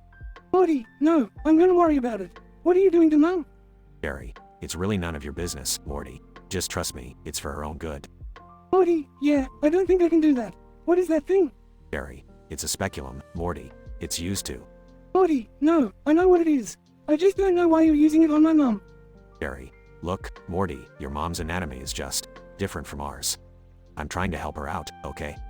Morty, okay, fine, I guess. But can I ask you a few questions first? Jerry, what kind of questions? Morty, just, what's going on down there? What are you looking for? Jerry, well, there's a little bump, see? I'm trying to figure out what it is. Morty, okay, but why do you need the speculum? Jerry, to get a better look, Morty. Do you know how hard it is to see down there otherwise? Morty, yeah, I think I have a pretty good idea now. Jerry, look, can we just get back to what we were doing? Morty, no, I don't think we can. What else do you need the speculum for? Jerry, well, sometimes there are other things in there that need to be removed. Morty, other things? Like what? Jerry, fibroids, cysts, that sort of thing. Morty, and you just reach in there and grab them? Jerry, well, I'm usually wearing gloves, Morty. It's not like I'm touching anything gross. Morty, actually, it sounds pretty gross, Dad. And kinda creepy. Jerry, it's not creepy, Morty. It's medicine. Rick, Jesus, Jerry, can we get on with this? I've got things to do. Jerry, right, sorry. Beth, can you scoot down a little? Beth, I can't believe I'm letting you do this, Jerry. Jerry, it's for your own good, Beth. Just relax. Morty, okay, I think I've seen enough. Jerry, what? No, Morty, don't leave. There's so much more to learn. Morty, yeah, I'm good, Dad. I think I'll just go do something else. Rick, smart move, Morty. Let's get back to the portal gun. And so, the interdimensional family dynamic was both explored and dissected, as the characters navigated the murky waters of personal boundaries and scientific curiosity. In the end, it was a hilarious and unforgettable episode, showcasing the absurdity and absurdities of the Rick and Morty universe.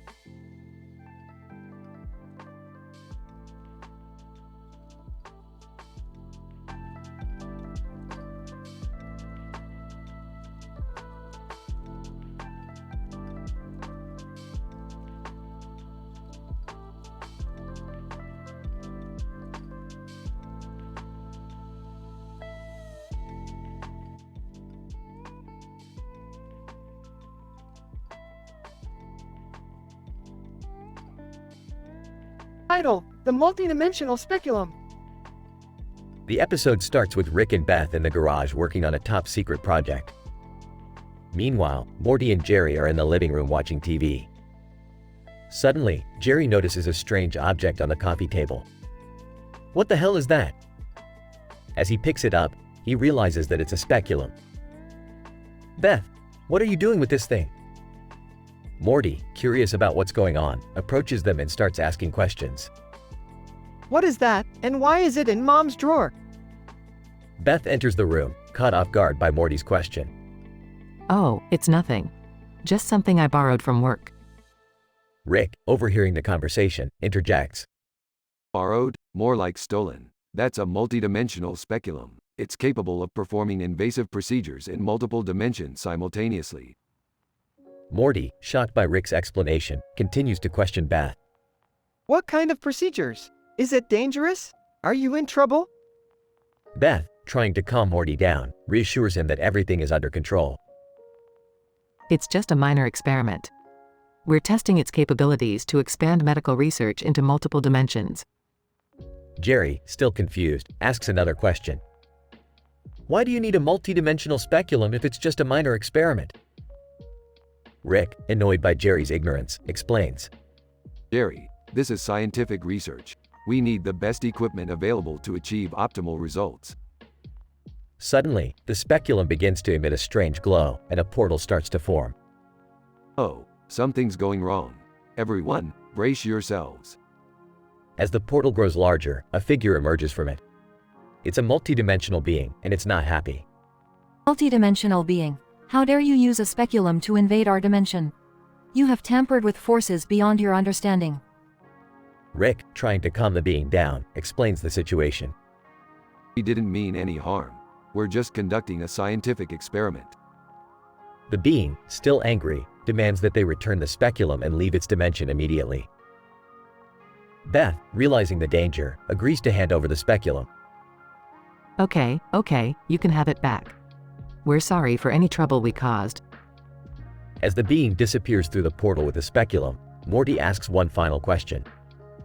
So, are we not going to talk about the fact that you had that thing inside you, Mom? Beth, embarrassed, responds. No, Morty. We're not going to talk about it.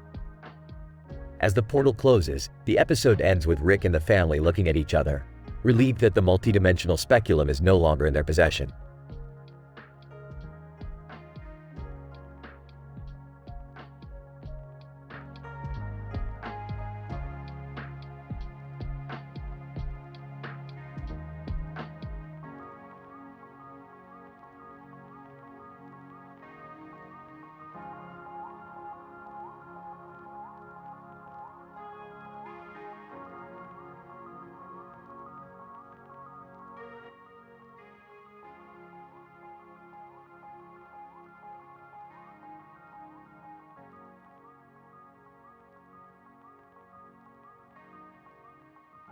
Title: The Speculum Experiment, A Rick and Morty Journey.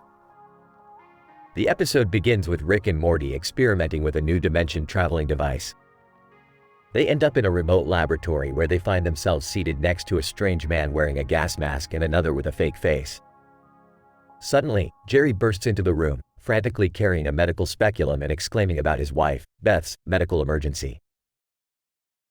Rick, curious about Jerry's strange behavior, decides to investigate.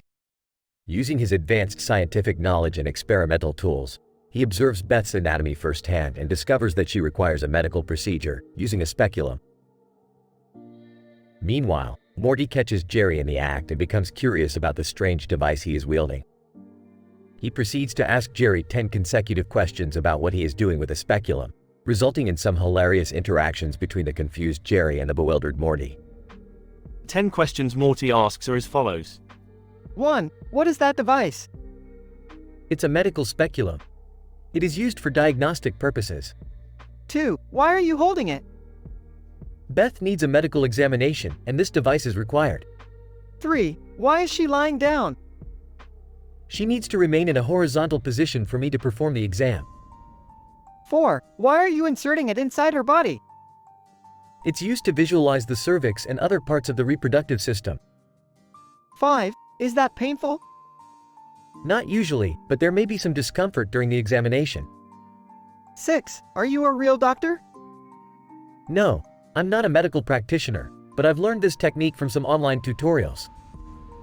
7. Did you get permission from Beth to perform the exam? Yes, she agreed to it, and I'm just trying to help her. 8. Can I see what you're doing? Sure, give me a moment. Jerry proceeds to show Morty the speculum and demonstrates how it works. 9. Are you guys making an OnlyFans account for this?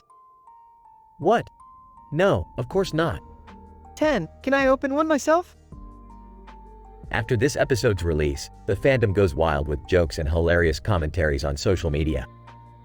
Rick and Morty decide to create an OnlyFans account, charging exorbitant fees for the fans to watch Beth and Jerry's medical examinations. The usernames of some people on the account are 1. @MortyFreak69. OMG, I can't believe they're making us pay for this. But I'm not complaining. 2. @C137 Fangirl. Rick and Morty taking weird to a whole new level. Count me in. 3. @AnatomiGeek. The science behind this is fascinating. I'm learning so much from these medical exams. Their OnlyFans account gains popularity, and they earn a considerable amount of money, with a total of $100,000. Rick and Morty decide to donate the proceeds to a charity for medical research. In the end, the episode concludes with Rick and Morty traveling back to their original dimension, having learned some valuable lessons on ethics, medical science, and the dangers of creating an OnlyFans account.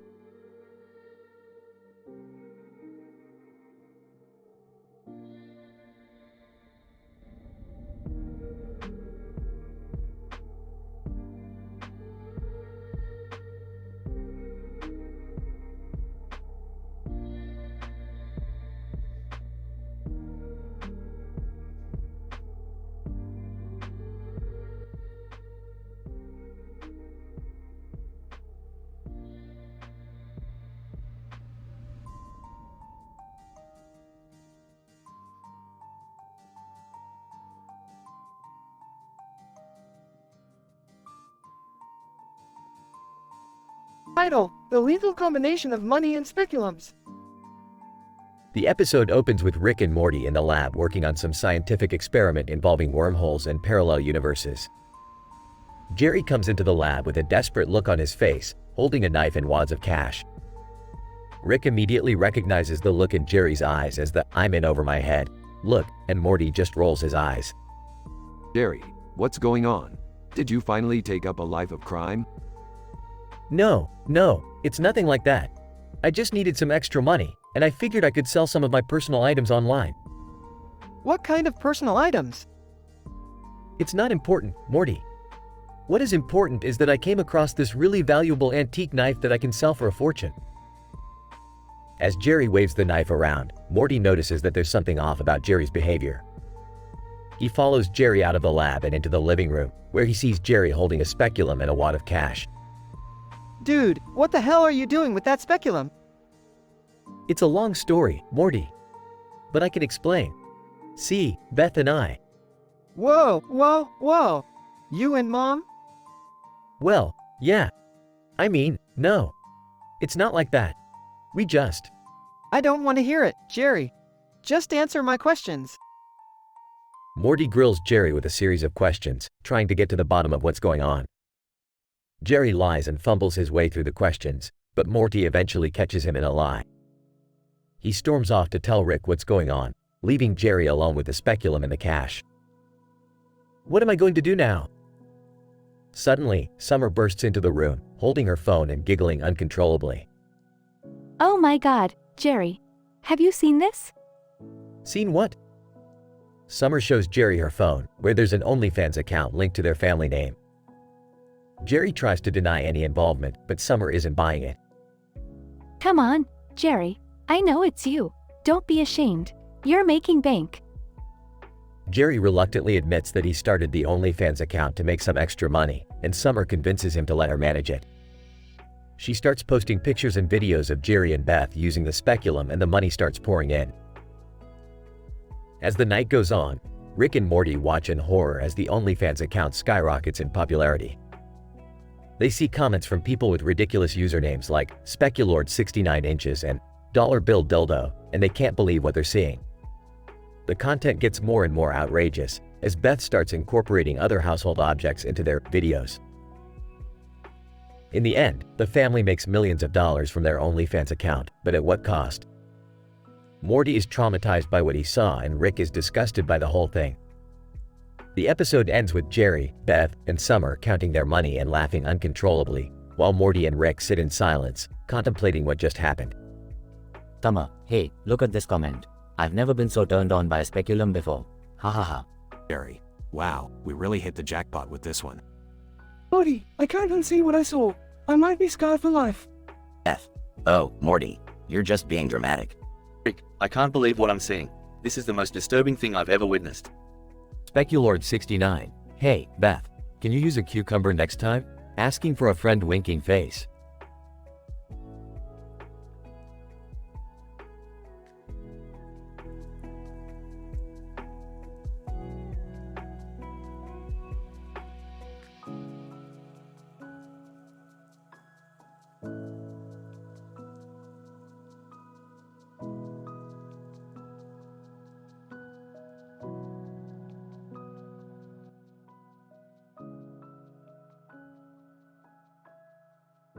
Title: The Entomological Transhumanist Uprising. Opening scene. Rick and Morty are seen flying through space in the spaceship. Suddenly, they encounter a strange anomaly in the space-time continuum. Rick immediately recognizes it as a transhumanist rebellion uprising, the group of genetically modified insects that have gained sentience and are now plotting to overthrow humanity. Morty, hold on tight. We're going to have to navigate through a swarm of highly intelligent bugs. Gross, Rick. Why do the bugs always have to be so smart? As they navigate through the swarm, they come across a giant praying mantis with a knife in its hands, ready to take on the duo. Morty, this could get deadly. Let's show this mantis who's boss. Oh, Rick, I don't know if I'm ready for this. They engage in a fierce battle, but the mantis ultimately falls to the duo's weapons. However, they soon discover that this was just the beginning. Suddenly, they find themselves teleported to a strange dimension, where they are surrounded by a cloud of butterflies and other insects. Morty, something's not right here. These bugs seem to be controlled by some sort of hive mind. Whoa, Rick, this is some trippy stuff. As they try to find their way out of the dimension, they stumble upon a zombie talk show, where the undead are discussing their latest conquests. Morty, we're going to have to blend in with these zombies if we want to get out of here alive. I don't think I can pull off being undead, Rick. Just follow my lead, Morty. They quickly disguise themselves as zombies to avoid detection and make their way back to the spaceship. That was a close one, Morty. I couldn't have done it without you. Thanks, Rick. But can we please never do that again? Closing scene. Rick and Morty fly off into the distance, leaving the transhumanist uprising and zombie talk show behind them. As they watch from afar, they realize that the universe is a strange and unpredictable place, but they wouldn't have it any other way.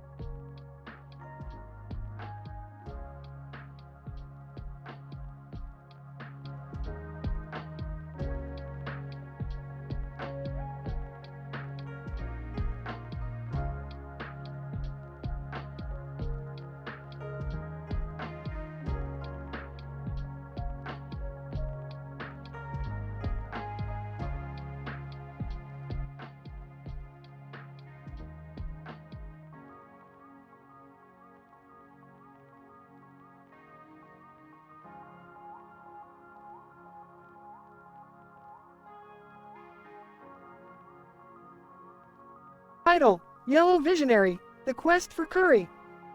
Abstract. This episode follows the adventures of Linus Van Pelt, a renowned scientist and culinary expert, as he embarks on a mission to uncover the secrets of the enigmatic yellow curry.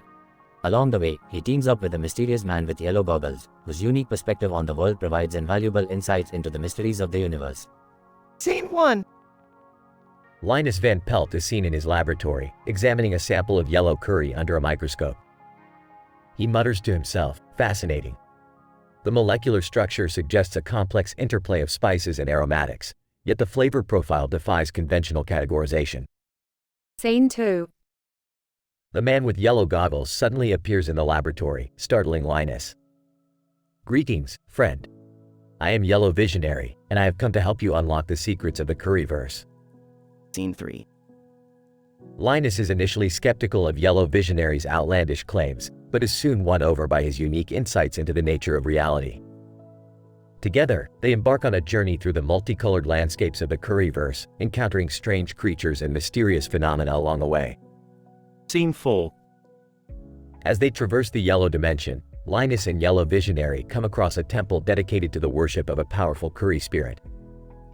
They are greeted by a group of acolytes who offer them bowls of yellow curry as a token of respect. Scene 5. Linus eagerly samples the curry, his taste buds exploding with a symphony of flavors. He exclaims, "This curry is a work of art." Its complexity is matched only by its sheer deliciousness. Yellow Visionary nods knowingly, "Indeed, my friend. The Curryverse is a vast and wondrous place, full of untold mysteries waiting to be uncovered." Scene 6. As they continue their journey, Linus and Yellow Visionary encounter a tribe of curry-obsessed beings who have devoted their entire existence to the pursuit of perfecting their recipes. They eagerly share their secrets with Linus, who absorbs their knowledge with a hunger that borders on obsession. Scene 7. Finally, after many trials and tribulations, Linus and Yellow Visionary arrive at the heart of the Curryverse. There, they discover the source of the yellow curry's power, a glowing crystal, pulsing with a life of its own. Scene 8. Linus approaches the crystal, his hand shaking with excitement. This is it. The culmination of all our efforts. The key to unlocking the mysteries of the Curryverse. Yellow Visionary nods. Be careful, my friend. The crystal is a powerful artifact, capable of granting incredible power to those who unlock its secrets. Scene 9. Linus reaches out and touches the crystal, a surge of energy coursing through his body. He closes his eyes, lost in the ecstasy of the moment. When he opens them again, he sees the world in a new light. The yellows are brighter, the flavors more intense. He realizes that he has become one with the Curryverse, a visionary capable of unlocking its secrets for generations to come. Scene 10. As Linus and Yellow Visionary make their way back to the laboratory, their minds buzzing with new insights and ideas, Yellow Visionary turns to Linus and says, "My friend, you have become something greater than yourself. You are now a Yellow Visionary, capable of seeing the world in a way that few others can. As for myself, I must be off to explore new dimensions and unlock new mysteries. Until we meet again, farewell." Linus smiles, knowing that their paths will cross again someday, in a world full of infinite possibilities.